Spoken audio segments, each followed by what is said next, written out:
اور اے نبی صلی اللہ علیہ وآلہ وسلم، لوگ تم سے پہاڑوں کے بارے میں دریافت کرتے ہیں، کہہ دو کہ میرا رب ان کو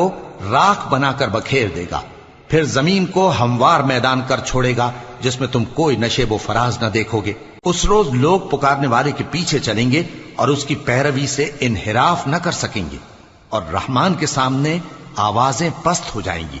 تو تم ایک ہلکی آواز کے سوا کوئی آواز نہ سنو گے۔ اس روز کسی کی سفارش کچھ فائدہ نہ دے گی